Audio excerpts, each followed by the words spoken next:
औज़ु बिल्लाहि मिनश-शैतानिर-रजीम। बिस्मिल्लाहिर्रहमानिर्रहीम। अस्सलाम वालेकुम दोस्तों, मैं हूं मोहसिन रज़ा और आप लोग देख रहे हैं 24/7 टीचर्स ऑनलाइन। दोस्तों, क्लास चल रही है हमारी फाइनेंशियल अकाउंटिंग की और आज उस सीरीज़ का हमारा कोई 28वां लेक्चर है। दोस्तों, आज की क्लास का हमारा जो टॉपिक है वो है बिजनेस एंटिटीज। हम लोग आज की क्लास में ये देखेंगे कि हमारे पास कौन कौन सी बिजनेस एंटिटीज होती हैं और उनका जो अकाउंटिंग ट्रीटमेंट है या उनकी जो अकाउंटिंग एंट्रीज है या उनकी जो अकाउंटिंग ट्रांजैक्शंस हैं वो कैसे रिकॉर्ड की जाती हैं। तो चलिए आज की क्लास शुरू करते हैं। दोस्तों, आज की क्लास शुरू करने से पहले हम लोग ये देख लेते हैं कि हमने अपनी पिछली क्लास के अंदर क्या चीज़ें कवर अप की थी।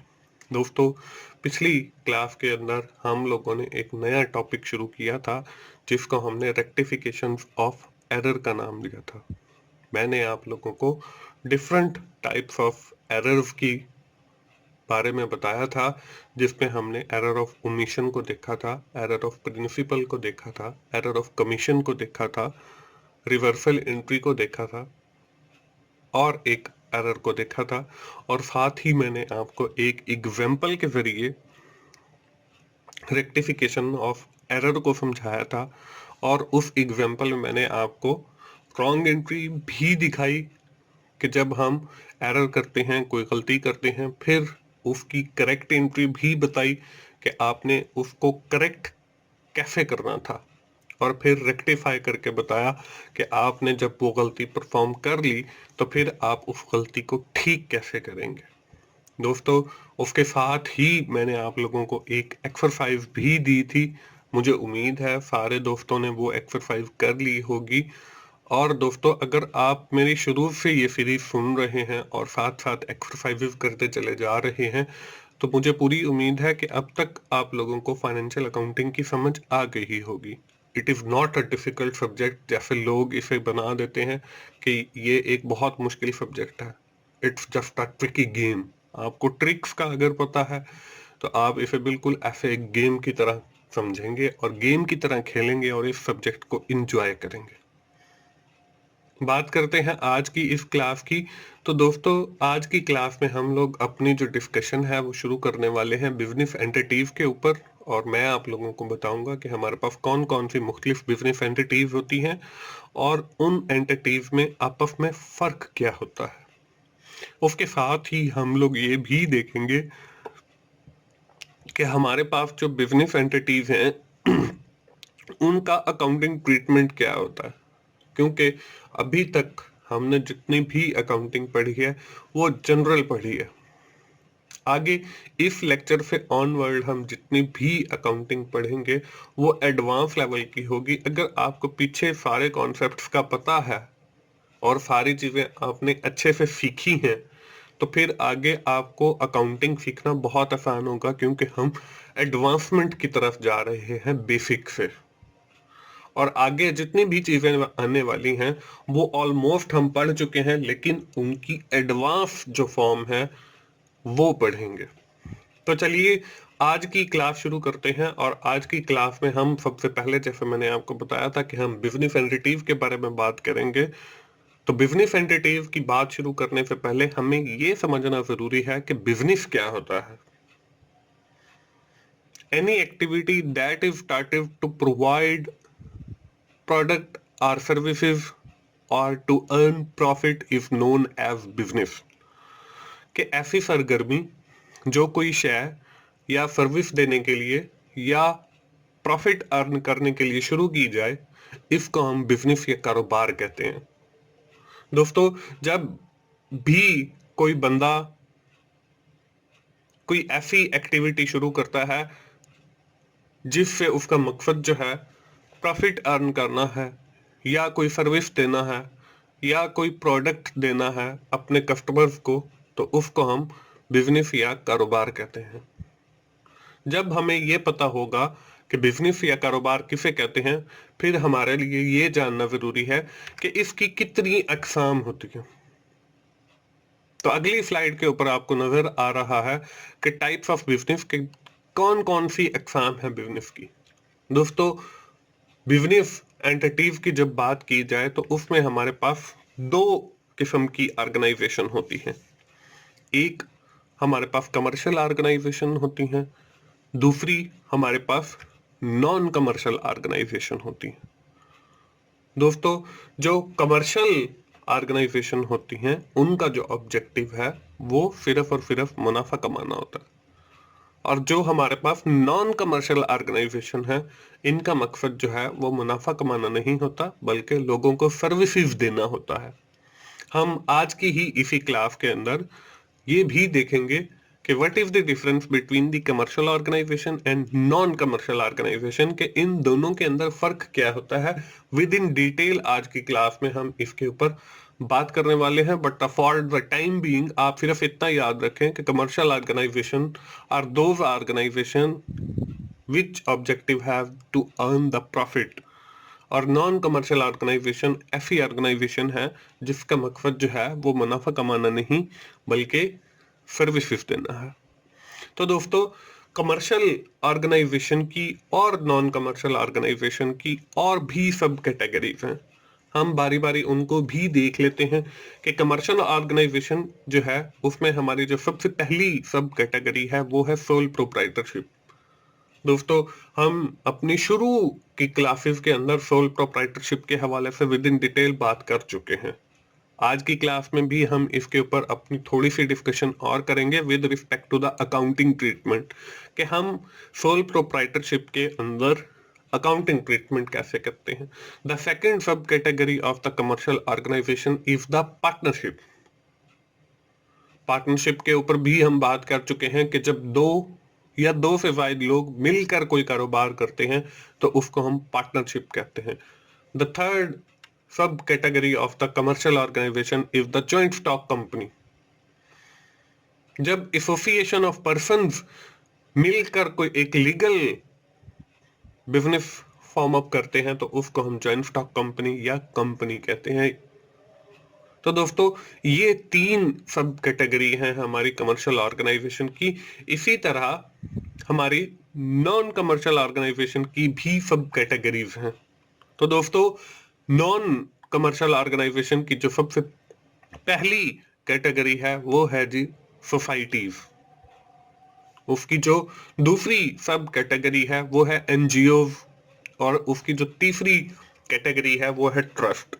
अब देखें दोस्तों, जब आपके सामने ये तीन तीन इनकी सब कैटेगरीज आ गई तो इससे आपको समझना और आसान हो गया, क्योंकि हमारी कमर्शियल ऑर्गेनाइजेशन के अंदर हमारी एक सोल प्रोप्राइटरशिप पहली, फिर पार्टनरशिप, फिर कंपनी, और इन तीनों का जो ऑब्जेक्टिव होता है अल्टीमेटली वो यही होता है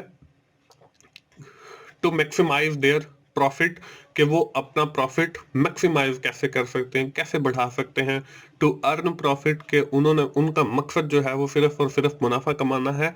लेकिन अगर हम बात करें नॉन कमर्शियल ऑर्गेनाइजेशन की, जिसके अंदर आपके पास सोसाइटीज आ रहा है, एनजीओ आ रहा है और ट्रस्ट आ रहा है, इनका मकसद जो है वो मुनाफा कमाना नहीं होता। मामूली सा मुनाफा भी हो सकता है, लेकिन इनका जो अल्टीमेटली ऑब्जेक्टिव है वो लोगों को सर्विसेज देना है, लोगों की फलाह के लिए काम करना है, लोगों की बहबूद के लिए काम करना है। दोस्तों, इसी तरह हमारे पास जो कंपनी है इसकी और भी सब कैटेगरी है। हमारे पास दो और सब कैटेगरी हैं कंपनी की। इसमें कंपनी की जो फर्स्ट सब कैटेगरी है वो है public limited company. Public limited companies आपकी ऐसी कंपनीज हैं जो जनरल पब्लिक के लिए बनाई जाती हैं। और आज की ही इसी क्लास के अंदर हम लोग पब्लिक लिमिटेड कंपनी के बारे में और भी पढ़ेंगे with respect to the accounting treatment. दोस्तों, कंपनी की दूसरी जो सब कैटेगरी है वो है private limited company. Private limited companies भी वैसे तो फलाह बहबूद के लिए बनाई जाती हैं, पब्लिक के लिए बनाई जाती हैं, लेकिन इनके ऊपर गवर्नमेंट का कंट्रोल नहीं होता, इसलिए इनको हम प्राइवेट लिमिटेड कंपनीज कहते हैं। लेकिन जो आपकी पब्लिक लिमिटेड कंपनीज हैं इनमें गवर्नमेंट की बहुत ज़्यादा इन्वॉल्वमेंट होती है। ऑलमोस्ट जो उस कंपनी के डिसीजन है वो गवर्नमेंट ही कर रही होती है, और इसका जो अल्टीमेट मकसद होता है वो जनरल पब्लिक की फलाह के लिए काम करना है। तो ये दो हमारे पास एक कंपनीज हैं, एक पब्लिक लिमिटेड कंपनी है और एक प्राइवेट लिमिटेड कंपनी है। पब्लिक लिमिटेड कंपनी जो है इसमें गवर्नमेंट की इन्वॉल्वमेंट होती है, और जो प्राइवेट लिमिटेड कंपनी है इसमें गवर्नमेंट की इन्वॉल्वमेंट नहीं होती। और पब्लिक लिमिटेड कंपनी में भी गवर्नमेंट की इस लेवल तक होती है कि बस टैक्सेशन के हद तक, और बाकी कुछ थोड़ी बहुत और मामलात होते हैं वहां तक इन्वॉल्वमेंट होती है। बाकी जो बिजनेस ओनर है वो खुद ही अपने सारे डिसीजन करता है अपनी कारोबार के हवाले से। तो दोस्तों ये एक आपको जो स्ट्रक्चर नजर आ रही है, या ये जो आपको एक हायरार्की नजर आ रही है, ये सारे related to the business entities है। और इसमें हमने commercial organisation, non commercial organisation और फिर उनकी सब कैटेगरीज को देखा। दोस्तों हम अपनी क्लास थोड़ी और आगे बढ़ाते हैं और देखते हैं कि what is the difference between the commercial organisation and non commercial organisation. दोस्तों स्क्रीन के ऊपर आपको कमर्शियल ऑर्गेनाइजेशन और नॉन कमर्शियल ऑर्गेनाइजेशन जो है उन दोनों की डेफिनेशन नजर आ रही है। Commercial organisation is the entity that is working to earn profit. Commercial organisation से मुराद ऐसी एंटिटी है जो सिर्फ मुनाफा कमाने के लिए या प्रॉफिट अर्न करने के लिए काम करे। और नॉन कमर्शियल ऑर्गेनाइजेशन से मुराद ऐसी एंटिटी है जो not working to earn profit, जिसका मकसद जो है वो मुनाफा कमाना नहीं होता। ये मैं आप लोगों को पहले भी शेयर कर चुका हूं, और यही बेसिक डिफरेंस है between the commercial organisation and non commercial organisation. दोस्तों कमर्शियल ऑर्गेनाइजेशन के अंदर हम लोगों ने देखा कि हमारी जो सोल प्रोप्राइटरशिप है, पार्टनरशिप है और जॉइंट स्टॉक कंपनी है, इनका जो मकसद होता है वो मुनाफा कमाना ही होता है। जबकि अगर हम नॉन कमर्शियल ऑर्गेनाइजेशन की बात करें तो उसमें सोसाइटी, एनजीओ और जो ट्रस्ट हैं उनका मकसद जो है वो मुनाफा कमाना नहीं होता, बल्कि लोगों की फलाह बहबूद के लिए काम करना होता है या लोगों को सर्विसेज देना होता है। तो ये बेसिक डिफरेंस है कमर्शियल ऑर्गेनाइजेशन में और नॉन कमर्शियल ऑर्गेनाइजेशन में। दोस्तों आगे हम ये देख लेते हैं कि हमारा जो अकाउंटिंग ट्रीटमेंट है वो कैसे है। तो दोस्तों जो हमारी नॉन कमर्शियल ऑर्गेनाइजेशन है उनका मकसद तो सिर्फ जो है लोगों को सर्विसेज देना है, लोगों की फलाह के लिए, बहबूद के लिए काम करना है। तो इसलिए इतना कोई सच खास ट्रीटमेंट नहीं होता, लेकिन वहां पे भी अकाउंट्स मेंटेन किए जाते हैं। हम अपने इस कोर्स के अंदर जो है कमर्शियल ऑर्गेनाइजेशन के ऊपर फोकस करेंगे, और उसमें भी हमने जो आगे तीन उसकी सब कैटेगरीज पढ़ी हैं उनमें से भी हम कोई एक या दो या तीन के ऊपर फोकस रखेंगे। तो सबसे पहले जो हमने सब कैटेगरी पढ़ी है कमर्शियल ऑर्गेनाइजेशन की वो है सोल प्रोप्राइटरशिप। फिर हमने देखा कि हमारे पास एक और सब कैटेगरी है जिसको हम पार्टनरशिप भी कहते हैं। सोल प्रोप्राइटरशिप हम पहले भी पढ़ चुके हैं, लेकिन यहाँ पे मैं फिर बता देता हूँ, a business own and control by one person, कि ऐसा कारोबार जिसको एक ही आदमी चला रहा है, उसको कंट्रोल कर रहा है, उसका एक ही मालिक है, उसको हम सोल प्रोप्राइटरशिप कहेंगे। उसके बाद हमने जो दूसरी सब कैटेगरी कमर्शियल ऑर्गेनाइजेशन की पढ़ी वो पढ़ी पार्टनरशिप। पार्टनरशिप में आपको बताता चलूं, दो या दो से ज्यादा लोग, यहाँ पे डेफिनेशन में भी आपको नजर आ रहा है, a business which carried out by the relation of two or more person, कि ऐसा बिजनेस जो दो या दो से ज्यादा लोग मिलकर शुरू करें उसको हम पार्टनरशिप कहते हैं। दूसरों तीसरी जो हमारी कमर्शियल ऑर्गेनाइजेशन की टाइप है वो है कंपनी, या जॉइंट स्टॉक कंपनी भी हम इसे कहते हैं। इसके अंदर a business which is carried out by the association of person, जो बहुत सारे लोगों की मिलकर शुरू करें। इसमें जो तादाद है वो हमें पता नहीं है, तो इसको हम कंपनी कहते हैं। दोस्तों अब हम बारी बारी जो है अपना अकाउंटिंग ट्रीटमेंट देखेंगे कि सोल प्रोप्राइटरशिप का क्या होता है, पार्टनरशिप के अंदर क्या होता है और कंपनी के अंदर क्या होता है। तो बात करते हैं हम अपनी सोल प्रोप्राइटरशिप की, और फिर इनका पार्टनरशिप का अकाउंटिंग ट्रीटमेंट देखेंगे और फिर कंपनी का देखेंगे। तो सबसे पहले सोल प्रोप्राइटरशिप में देखें, there is no restriction on him for drawing money for his personal use. ये जो सोल प्रोप्राइटरशिप होती है उसके अंदर एक ही मालिक होता है, वो जब मर्जी पैसे उस बिजनेस के अंदर इन्वेस्ट कर दे, जब मर्जी उससे निकाल ले, इसके ऊपर कोई रिस्ट्रिक्शन नहीं होती अकाउंटिंग ट्रीटमेंट के हवाले से। इसकी वैसे जो जनरल एंट्रीज की जाती हैं वो मैं आप लोगों से शेयर कर लेता हूं। जब वो कारोबार के अंदर पैसे इन्वेस्ट करता है तो हम अपने कैश या बैंक के अकाउंट को डेबिट करते हैं और उसके अगेंस्ट कैपिटल के अकाउंट को हम क्रेडिट कर लेते हैं। और जब वो कारोबार से पैसे वापस निकलवाता है तो उस सूरत में हम क्या करेंगे, हम ऑनर के अकाउंट को, जो कारोबार का मालिक है, उसके अकाउंट को डेबिट कर देंगे और उसके साथ हम कैश या बैंक के अकाउंट को जो है क्रेडिट कर देंगे। तो ये बस बेसिक समझ लें एंट्रीज हैं जो हमारा सोल प्रोप्राइटरशिप का बिजनेस है उस हवाले से, कि जब इन्वेस्टमेंट की जाती है उस वक्त एंट्रीज की जाती हैं। अब तो ऑलमोस्ट मेरे ख्याल में आप लोगों को डेबिट और क्रेडिट का समझ आ गई होगी। तो हम कैश या बैंक के अकाउंट को डेबिट कर लेते हैं और कैपिटल के अकाउंट को क्रेडिट कर देते हैं, और जब कारोबार का मालिक पैसे वापस निकालता है अपने कारोबार से तो उस सूरत में हम ऑनर के अकाउंट को या कैपिटल के अकाउंट को डेबिट कर देते हैं और उसके अगेंस्ट कैश या बैंक के अकाउंट को क्रेडिट कर देते हैं। बस इतनी सी हमारी सोल प्रोप्राइटरशिप के हवाले से जनरल एंट्रीज बनती है। उसके बाद बात आ जाती है जी पार्टनरशिप की।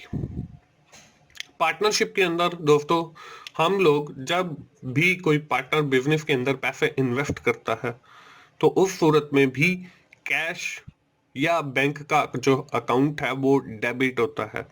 उसके बाद जो क्रेडिट साइड है उसमें देखें मैंने लिखा हुआ है पार्टनर्स कैपिटल अकाउंट। अब यहाँ पे पार्टनर्स कैपिटल अकाउंट से मुराद ये है कि अगर उसके अंदर 10 पार्टनर हैं, मतलब मोहसिन एक पार्टनर है, तो हम यहाँ पे लिखेंगे जी मोहसिन अकाउंट क्रेडिट, जितनी अमाउंट उसने दी होगी उस अमाउंट से। हमने कहा जी रजा एक बिजनेस पार्टनर है तो रजा अकाउंट उतनी अमाउंट से क्रेडिट जितनी उसने कारोबार के अंदर लगाई है। उसके बाद अहमद एक पार्टनर है, हम लिखेंगे अहमद अकाउंट और जितनी अमाउंट उसने कारोबार में, मतलब हम वो पूरी लिस्ट यहाँ पे पेस्ट करेंगे जहाँ पे मैंने लिखा हुआ है पार्टनर कैपिटल अकाउंट, और उन सब अकाउंट को उतनी अमाउंट के साथ क्रेडिट करते चले जाएंगे जितनी अमाउंट उन्होंने कारोबार के अंदर इन्वेस्ट की है। ये तो हो गई इसकी पहली जनरल एंट्री। दूसरी जो जनरल एंट्री है वो ये है कि जब वो कारोबार से कोई पैसे वापस लेते हैं तो वही तरीकाकार है, पार्टनर्स कैपिटल अकाउंट को हम डेबिट करेंगे। यहाँ पे जैसे मोहसिन ने कारोबार के अंदर पैसे इन्वेस्ट किए थे तो उसके अकाउंट को, मतलब मोहसिन अकाउंट को डेबिट किया जाएगा इतनी अमाउंट से जितनी वो निकलवा रहा है। उसके बाद रवा के अकाउंट को इतनी अमाउंट के साथ डेबिट किया जाएगा जितनी वो निकलवा रहा है। उसके बाद अहमद के अकाउंट को उतनी अमाउंट से डेबिट किया जाएगा जितने वो ले रहा है। ये उनके पर्सनल अकाउंट्स हैं। उसके बाद फिर कैश के अकाउंट को जो है या बैंक के अकाउंट को क्रेडिट किया जाएगा जहां से उन पैसों की अदायगी की जा रही है। अगर कैश से की जा रही है तो कैश अकाउंट को क्रेडिट किया जाएगा, अगर बैंक से की जा रही है, चेक दिए जा रहे हैं, तो फिर बैंक अकाउंट को क्रेडिट किया जाएगा। अगर वो कारोबार के अंदर कोई मुनाफा कमा लेते हैं कोई अच्छा, तो फिर उनके अकाउंट को फिर वो किया जाएगा, उसमें हम प्रॉफिट एंड लॉस जो हमारा अकाउंट है अपोर्शन का, उस अकाउंट को हम डेबिट करेंगे और क्रेडिट कर देंगे अपने पार्टनर करंट अकाउंट को जो उनके हैं नेम वाले, जैसे मोहसिन का है, रजा का है, जैसे अहमद का है, उन सब अकाउंट को क्रेडिट कर देंगे। इसका मतलब ये है कि इतने पैसे कारोबार के अंदर उनके और शामिल हो गए। अगर हम उनको बाय हैंड देते हैं या बाय चेक देते हैं तो फिर जो है एंट्री थोड़ी सी डिफरेंट होगी। उसमें वही तरीकेकार है जैसे हमारा जो ऊपर मैंने आपको बताया विदड्रॉ फ्रॉम बिजनेस वाला, वो तरीकाकार अपनाएंगे कि पार्टनर्स का जो आपका पर्सनल अकाउंट है उसके अंदर डेबिट करेंगे और कैश या बैंक को हम क्रेडिट करेंगे। तो ये दोस्तों हमारी अकाउंटिंग ट्रीटमेंट है फॉर द पार्टनरशिप। दोस्तों अब हम बात करेंगे अपनी कंपनी के हवाले से। कंपनी में थोड़ी सी चेंजेस हैं। जैसे आपकी पार्टनरशिप में इंटरव्यू की जाती हैं ऑलमोस्ट सेम है, तकरीबन मिलती जुलती हैं। सिर्फ थोड़ा सा फर्क ये है कि जब किसी कंपनी के अंदर कोई पैसे इन्वेस्ट किए जाते हैं तो वो शेयर कैपिटल की सूरत में किए जाते हैं कि इस बंदे का इतना शेयर है, इस बंदे का इतना शेयर है। बाकी की इंटरव्यू जो है जैसे आपकी पार्टनरशिप की है वैसे ही की जाती है। उसके बाद जब कंपनी से पैसे निकाले जाते हैं या कंपनी कोई मुनाफा कमा लेती है तो उस सूरत में भी थोड़ी सी जो एंट्री चेंज होती है वो ये की जाती है कि उसको एज अ डिविडेंड चार्ज किया जाता है, क्योंकि कंपनी के ऊपर जितना भी प्रॉफिट अर्न होता है उसमें से जितना पोर्शन वो अपने जो शेयर होल्डर हैं जिन्होंने कारोबार के अंदर पैसा लगाया हुआ है उनको डिविडेंड की सूरत में दे देते हैं, इसलिए उसको एज अ डिविडेंड चार्ज किया जाता है। हम कंपनी के हवाले से ट्रीटमेंट जो है अकाउंटिंग अभी आइंदा आने वाले लेक्चर्स में विद इन डिटेल मैं आपको समझाऊंगा और वहां पे आगे हम देखेंगे कि कैसे हम अकाउंटिंग ट्रीटमेंट करते हैं कंपनी के हवाले से। लेकिन अभी जो है इस क्लास के अंदर सिर्फ आप इतना देखें कि पार्टनरशिप जैसे ही ऑलमोस्ट एंट्री की जाती है और उसमें जो है वो सिर्फ शेयर कैपिटल और डिविडेंड की हद तक आप चीजों को याद रखें। दोस्तों मैंने आप लोगों को बताया था कि कंपनीज भी हमारे पास जो है दो किस्म की होती हैं। अब जो पहली कंपनी होती है वो हमारे पास पब्लिक लिमिटेड कंपनी होती है। पब्लिक लिमिटेड जो कंपनी होती है उसमें जो मिनिमम जो आपके शेयर होल्डर हैं या जो ऑनर हैं या जो बोर्ड ऑफ डायरेक्टर्स हैं वो 3 होते हैं और जो आपके मैक्सिमम शेयर होल्डर हैं या बोर्ड ऑफ डायरेक्टर्स हैं या ऑनर हैं उस कंपनी के वो 7 होते हैं। लेकिन अगर हम बात करें अपनी प्राइवेट लिमिटेड कंपनीज की तो इसमें थोड़ा सा फर्क है। इसमें फर्क ये है कि आपका जो है 2 लोग मिनिमम होते हैं और मैक्सिमम जो है वो 50 लोग होते हैं। दोस्तों अगर हम इनकी एग्जांपल्स की बात करें तो आपके ये जो डिफरेंट बैंक्स आपको नजर आ रहे हैं जिसमें आपका यूनाइटेड बैंक लिमिटेड है, उसके बाद हबीब बैंक लिमिटेड है, एमसीबी बैंक लिमिटेड है, तो ये सारी आपकी लिमिटेड कंपनीज हैं और ये ऑलमोस्ट आपकी पब्लिक लिमिटेड कंपनीज हैं। इसी तरह अगर हम प्राइवेट लिमिटेड कंपनीज की बात करें तो उनके नाम के साथ जो भी उस कंपनी का नाम होगा, जैसे मैं कहता हूं G Lily construction private limited company, ठीक है, तो उनके नाम के साथ जो है वो पीवीटी का भी इजाफा होगा। जैसे आपकी जो पब्लिक लिमिटेड कंपनी है उसके नाम के साथ जो है वो सिर्फ एलटीडी लिमिटेड कंपनी होगा। तो पब्लिक कंपनी और प्राइवेट कंपनी में सिर्फ नाम का ही थोड़ा सा फर्क है कि उनके नाम के साथ सिर्फ लिमिटेड एलटीडी लगाया जाता है और जो प्राइवेट कंपनी है उसके साथ पीवीटी लगाया जाता है कि प्राइवेट, और एलटीडी भी लगाया जाता है कि ये प्राइवेट लिमिटेड कंपनीज है। तो दोस्तों ये हमारा एक बेसिक डिफरेंस है पब्लिक लिमिटेड कंपनीज में और प्राइवेट लिमिटेड कंपनीज में। उसमें हमारा with respect to the partners भी है कि जो हमारी पब्लिक लिमिटेड कंपनी है उसमें 3 से लेकर 7 तक लोग होते हैं और जो हमारी प्राइवेट लिमिटेड कंपनी है उसमें 2 से लेकर 50 तक लोग होते हैं। और उसमें अगर हम नेम को देखें तो जो हमारी पब्लिक लिमिटेड कंपनी है उसमें एलटीडी उस कंपनी के नाम के साथ लगाया जाता है और जो आपका प्राइवेट लिमिटेड कंपनी है उसके साथ पीवीटी और एलटीडी दोनों लगाए जाते हैं। दोस्तों ये थी हमारी आज की क्लास जिसमें हमने बिजनेस एंटिटीज को शुरू किया, उसके बाद उनका अकाउंटिंग ट्रीटमेंट देखा। हमारा जो अकाउंटिंग ट्रीटमेंट है वो सिर्फ यही जनरल एंट्रीज के ऊपर खत्म नहीं होता, बल्कि हम आइंदा आने वाली क्लास के अंदर इनकी जो हमारी फाइनेंशियल स्टेटमेंट्स हैं उस हवाले से अपनी बात शुरू करेंगे, जिसमें हम बैलेंस शीट्स को देखेंगे, सोल प्रोप्राइटरशिप की भी, पार्टनरशिप की भी और जॉइंट स्टॉक कंपनी की भी। और उसी के अंदर हम लोग अपनी जो हमारी इनकम स्टेटमेंट होती है, या जिसको हम profit and loss account statement भी कहते हैं, इसमें हम वो भी देखेंगे कि सोल प्रोप्राइटरशिप की कैसे बनाई जाती है, पार्टनरशिप की कैसे बनाई जाती है और कंपनीज की कैसे बनाई जाती हैं। और जब हम ये सारा कर लेंगे तो फिर ही जाकर हमारा अकाउंटिंग ट्रीटमेंट जो है with respect to the sole proprietorship, partnership और कंपनीज का खत्म होगा। तो दोस्तों, हम अपनी आज की इस क्लास को यहीं पे वाइंड अप करते हैं और जल्दी से देख लेते हैं कि हमने आज की क्लास के अंदर क्या बातें की हैं। आज की क्लास के अंदर हमने बिजनेसेस को देखा है, बिजनेस एंटिटीज को देखा है और देखा है कि commercial organisation, non commercial organisation की अकसाम कौन कौन सी हैं। और उसके साथ ही हम लोगों ने ये भी देखा है कि कमर्शियल ऑर्गेनाइजेशन और नॉन कमर्शियल ऑर्गेनाइजेशन में फ़र्क क्या है।